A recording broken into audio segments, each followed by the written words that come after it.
Hai, balik lagi bareng Mister Link, pria masa depan. Di kesempatan kali ini saya akan membagikan mini kurs iMacros JavaScript saya. Tapi sebelumnya untuk kamu yang belum paham betul mengenai basic iMacros, saya sarankan untuk belajar dulu basic iMacrosnya. Karena di sini saya tidak akan membahas tentang iMacros yang basicnya, yang .iem itu. Maka dari itu silahkan pelajari dulu iMacros versi biasanya. Jika kamu belum pernah belajar, silahkan di channel ini ada beberapa video untuk belajar iMacros versi standarnya. Nah, untuk video kali ini pastinya kita akan belajar dulu dari si basicnya, yaitu kita akan mengenal dulu si tipe data. Nah, kita langsung aja buka si Palemon dan juga si iMacrosnya. Kita buat dulu di sini si file iMacrosnya. Nah, ini kita rename dulu jadi .js ya. Nah, .js kita rename. Nah, kita buka edit makro. Nah, ini delete dulu. Nah, sebetulnya banyak sekali tipe data yang ada di JavaScript. Ada kalau nggak salah ada 7 atau ada 8, tapi untuk pemakaian di iMacro sendiri biasanya kita gunakan 3 tipe data. Yang itu pertama string. Kita tulis di sini ya, string. Yang kedua ada integer. Yang ketiga namanya array. Array. Oh, dan satu lagi tipe data boolean. Boolean. Nah, tipe data string ini adalah tipe data yang menyatakan sebuah teks biasa. Nah, untuk integer ini kita tulis dulu aja. Ini string adalah teks biasa. Nah, untuk integer ini adalah tipe data yang menyatakan sebuah number. Jadi kita tulis di sini number. Dan yang ketiga itu tipe data array. Nah, array ini kalau kita sederhanakan adalah urutan. Kalau misalkan kamu mengikuti video saya yang di setiap saya membuat script itu saya sering bilang indeks. Nah, indeks itu kan adalah urutan dari 0 sampai dengan beberapa gitu kan. 0, 1, 2, 3, 4, 5 atau misalkan kita membuat sebuah tag A, B, C. Nah, maka dari itu urutan tersebut di bahasa pemrograman biasanya disebut dengan tipe data array. Nah, ini kita langsung aja array adalah tipe data urutan. Nah, tipe data urutan ini bisa macam-macam isinya. Bisa string, bisa juga integer, atau bisa juga tipe data boolean.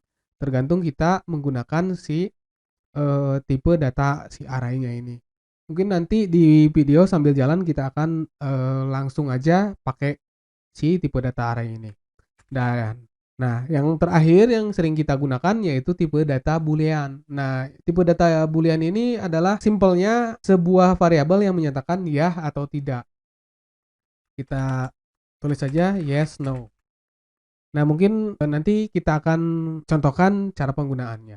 Yang pertama, kita langsung aja kita akan menggunakan tipe data string. Nah, kalau misalkan di JavaScript ini kita komentar dulu aja ya supaya tidak terjadi error. Nah, untuk menyatakan sebuah variabel, biasanya kan di iMacros kita menyatakannya dengan dengan pakai keyword set gitu kan. Set misalkan var1 terus di sini disambung dengan isinya gitu kan. Nah, kalau di JavaScript ini kita bisa menggunakan 3 keyword. Yang pertama, kita bisa menggunakan keyword var. Yang kedua, kita bisa menggunakan keyword const. Yang ketiga, kita juga bisa menggunakan keyword let. Sebetulnya untuk penggunaan 3 keyword ini ada kekurangan dan kelebihannya masing-masing. Tapi tidak usah khawatir karena jika kita menggunakan JavaScript di dalam iMacros, keyword ini tidak akan terlalu berpengaruh. Hanya saja hati-hati jika kita menggunakan atau menyatakan sebuah variabel dengan keyword const, karena ketika kita menggunakan keyword const, nilai sebuah data yang kita simpan dengan menggunakan keyword const ini tidak bisa diganti. Rasanya ketika kita menggunakan JavaScript di dalam iMacros, keyword const ini tidak terlalu cocok gitu kan. Jadi kita hanya akan gunakan dua aja ini. let dan var.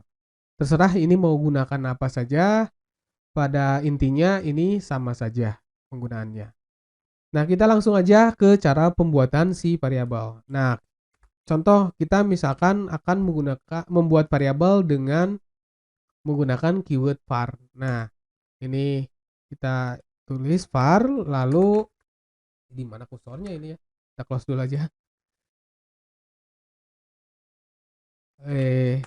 Nah, kita gunakan var, terus nama variabelnya apa nih? Misalkan nama variabelnya nama misalkan. Lalu di dalam nama isinya apa nih? Misalkan kita akan menyimpan sebuah data yang sifatnya string atau teks biasa. Nah, kalau teks biasa, kita menyimpannya, sebelum menyimpannya kita masukkan di dalam tanda kutip. Terserah itu mau kutip 2 atau kutip 1, tapi tentunya di setiap penggunaan itu ada kelebihan dan kekurangannya masing-masing. Jadi kita contohkan aja di sini kita menggunakan kutip 1 lah. Kutip 1 ini kita tutup. Nah, satu lagi di JavaScript itu ketika kita menyatakan sebuah variabel harus ditutup dengan titik koma. Nah, di dalamnya misalkan apa nama variabel ini isinya misalkan isinya pria masa depan gitu kan. Nah, terus gimana dong cara manggilnya? Panggilnya kita pakai sebuah metode dari JavaScript-nya yaitu alert. Alert ini adalah function ya, jadi penggunaannya beda. Mungkin nanti kita akan bahas penggunaan si function ini. Untuk saat ini ikuti dulu aja ya. Nah, kita akan memanggil apa nih? Kita akan memanggil variabel nama. Jadi kita masukin di sini nama. Nah, ingat ketika kita membuat sebuah variabel atau memanggil sebuah function harus ditutup dengan titik koma. Jadi kita akhiri dengan titik koma. Sekarang kita save and close dulu. Sekarang kita coba play. Nah, ada pria masa depan. Ya, oke, jelas ya. Nah, sekarang gimana caranya kalau kita mau bikinnya bikin stringnya seperti ini nih. Pria terus masa terus depan. Nah, caranya gimana? Caranya kita panggil sebuah enter. Nah, kalau di JavaScript atau di bahasa pemrograman, cara memanggil enter itu adalah backslash yang di pinggir sebelah di pinggir enter ya. Backslash terus n. Nah, sama kita masukin di sini backslash n. Nah, kita save and close. Sekarang kita play. Tuh, ya, sama. Hanya saja di sini ada spasinya.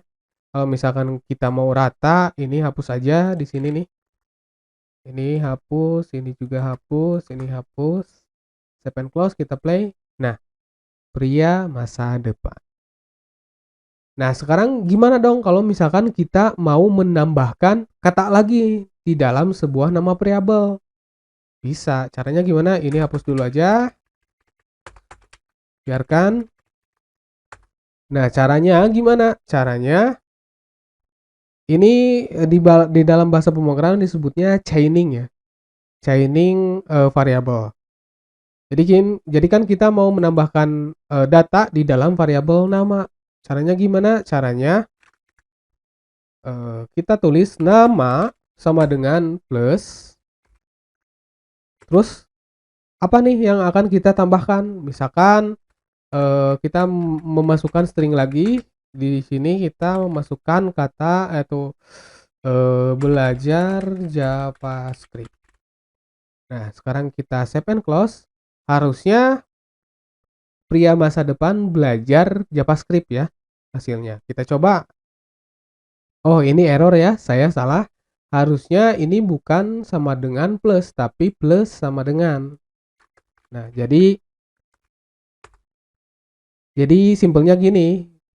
Variabel nama saya akan tambahkan dengan string belajar JavaScript.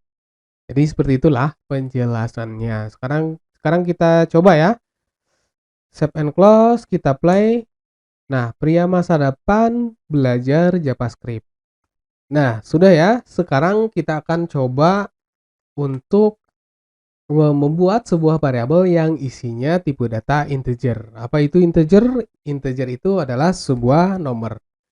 Nah, berbeda dengan membuat variabel yang isinya string. Di dalam membuat sebuah variabel yang isinya tipe data integer, kita tidak perlu menggunakan tanda kutip ataupun tanda kutip dua. Tidak perlu. Jadi, kalau misalkan kita mau menyatakan sebuah variabel yang isinya integer, caranya seperti ini aja. Misalkan umur, misalkan sama dengan, nah tidak perlu seperti ini nih. Nah, kita langsung aja masukin si value-nya. Misalkan umurnya itu 100 lah. Nah, sekarang kita coba panggil, ini alertnya kita ganti jadi umur. Kita save and close. Sekarang kita coba si play. Nah, sudah terpanggil ya. Nah, sekarang gimana caranya kalau kita mau memanggil dua variabel? Jadi kita akan memanggil nama dan juga variabel umur di dalam si function alert ini. Caranya gimana? Caranya gampang, kita tinggal panggil aja di sini nih. Yang pertama, misalkan kita panggil variabel nama, lalu kita akan memanggil juga variabel umur. Jadi kita masukin di sini plus umur. Nah, sekarang kita save and close, sekarang kita coba play lagi. Nah, pria masa depan belajar JavaScript 100. Nah, ini kalau misalkan kita mau bersih, kita masukin di sini enter ya. Kita slash n, kita masukin lagi slash n. Supaya jelas gitu kan. Kita save and close, kita play. Nah, pria masa depan belajar JavaScript 100. Nah, sekarang gimana caranya kalau kita mau menambahkan string juga di dalam ini nih, di dalam sebuah function. Ini kan function ya alertnya. Caranya gimana? Caranya misalkan kita mau bikin sebuah kata seperti ini. Nama saya misalkan. Nah, ini kan string ya. Jadi kita masukin ke dalam sebuah tanda kutip. Mau kutip 1 atau kutip 2 itu terserah ya. Di sini saya pakai kutip 2 aja. Nama saya plus, nah di sini pakai spasi dulu ya, plus nama saya pria masa depan. Terus di sini kita panggil lagi usia saya 100 misalkan. Terus di sini kita mau, nah di sini kan kita mau memanggil sebuah variabel lagi ya. Jadi kita masukin lagi plus di sini nih, plus. Nah, sekarang kita coba save and close dulu dah. Kita lihat hasilnya gimana. Nama saya pria masa depan, belajar JavaScript, usia saya 100. Tua banget ya 100. Nah, sebetulnya di JavaScript yang terbaru, cara pemanggilan sebuah variabel ada yang lebih mudah. Caranya dengan kita menggunakan backtick. Nah, ini kita coba hapus dulu aja. Nah, dengan kita menggunakan backtick, kita tidak perlu menambahkan plus-plus seperti ini nih. Kan jadi pusing ya kebacanya. Kalau menggunakan backtick, ini cukup seperti ini nih. Nah, ini hapus dulu aja supaya clean. Nah, backtick itu yang di sebelah, di bawah escape. Nah, backtick. Nah, di akhirnya juga ada harus kita memasukkan backtick. Nah, misalkan di sini akan membuat string nama saya, lalu kita akan panggil sebuah, ini hapus dulu aja deh supaya nggak pusing. Ini kita komentari dulu aja. Nama saya pria masa depan. Nah, cara memanggil sebuah variabel di dalam backtick ini berbeda dengan sebelumnya. Kalau di sebelumnya kan kita harus pakai plus gini ya. Nah, kalau pakai backtick itu kita panggilnya seperti di PHP, yaitu kita menggunakan simbol dolar, mana dolar, lalu kita panggil si nama variabelnya. Nah, kurung kurawal lalu nama variabelnya. Nama variabelnya kan ini ya, nama. Jadi kita masukin di sini nama. Nah, jadi harusnya nanti yang keluar ini adalah hasilnya nama saya pria masa depan. Sekarang kita coba tes ya. Kita save and close. Sekarang kita coba play. Nah, nama saya pria masa depan. Nah, sekarang gimana kalau kita panjangin teksnya? Kita mau pakai enter juga. Nah, slash n, lalu kita buat lagi string umur, usia saya lah. Usia saya, kita panggil variabel umur. Nih kita masukin di sini dolar kurung kurawal buka dan kurung kurawal tutup, kita masukin variabel nama variabel umur. Nah, langsung kita save and close, kita coba gimana nih hasilnya. Nah, nama saya pria masa depan, usia saya 100. Nah, kalau misalkan kita mau tambahin lagi string di sini, langsung aja seperti ini.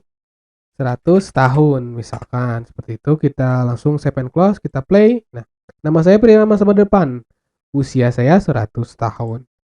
Nah, kelebihan dengan menggunakan backtick, kalau kita pakainya enternya juga ditulis dengan enter seperti ini hasilnya akan sama. Jadi tetap membaca karakter enter gitu kan. Kalau misalkan kita menggunakan si backtick ini, kita cobalah save and close, kita play, tuh sama kan.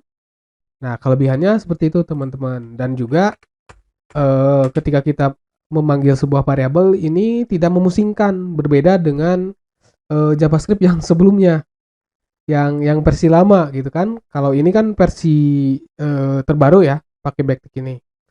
Jadi kedepannya kita akan menggunakan gaya JavaScript yang terbaru, yaitu pakainya pakai backtick ini. Nah, sekarang ini kan sudah ya dua tipe data. Ini tipe data string. Ini pakai komentar dulu ya. String. Ini tipe data integer. Ini tipe data integer. Integer. Selanjutnya kita akan membuat tipe data array. Nah, kalau tipe data array ini tidak pakai bukan tidak pakai, harus diawali dengan kurung kotak. Kurung kotak seperti ini. Misalkan kita membuat variabel namanya variabel alamat misalkan ya. Alamat kita sama dengan, terus di sini kita akan membuat sebuah string. Kita masukkan di sini alamatnya misalkan Sukabumi.